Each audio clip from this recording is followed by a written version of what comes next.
एक छोटे से गांव में रामलाल नाम का एक गरीब किसान रहता था। रामलाल के पास जमीन के केवल 2 बीघा खेत थे। वह अपनी पत्नी, 2 बच्चों और बूढ़ी माँ के साथ अपनी छोटी सी झोंपड़ी में रहता था। रामलाल की जिंदगी कितनी कठिन थी। उसके पास पर्याप्त संसाधन नहीं थे और उसकी फसलें भी अक्सर मौसम की मार झेल जाती थीं। रामलाल रोज सुबह जल्दी उठता और अपने खेत की ओर चल पड़ता। उसकी मेहनत और समर्पण की कोई सीमा नहीं थी, पर वह जितनी मेहनत करता, उसका पूरा फल उसे कभी नहीं मिलता।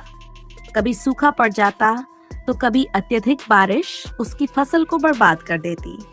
इसके बावजूद रामलाल ने कभी हार नहीं मानी। उसकी पत्नी गौरी हमेशा उसे ढांढस बंधाती, तुम चिंता मत करो, हम मिलकर सब ठीक कर लेंगे। एक साल बहुत अच्छा मानसून आया। रामलाल ने सोचा, इस बार मेरी फसल अच्छी होगी। उसने अपनी सारी मेहनत उस खेत में झोंक दी।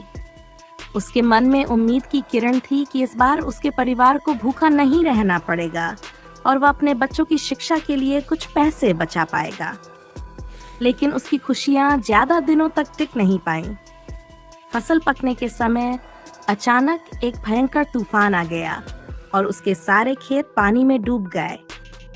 रामलाल के सपने एक बार फिर चूर चूर हो गए। वह दर्द से कराह उठा, हे भगवान, अब मैं क्या करूं? उसका हृदय टूट गया था, लेकिन उसने हिम्मत नहीं हारी। उसने मन में ठान लिया, मैं हार मानने वालों में से नहीं हूं, मैं फिर से कोशिश करूंगा।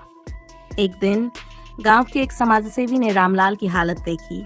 उसने रामलाल से कहा, तुम्हारी मेहनत रंग जरूर लाएगी। समाजसेवी ने गांव में एक नई सिंचाई परियोजना शुरू करने का विचार किया और रामलाल को उसका हिस्सा बनाया। उन्होंने रामलाल को नई तकनीकों के बारे में बताया और उसके खेत को बेहतर बनाने में मदद की। समाजसेवी की मदद से रामलाल ने अपने खेत की हालत सुधार ली। उसने नई तकनीकों का उपयोग करके अगले साल एक शानदार फसल उगाई।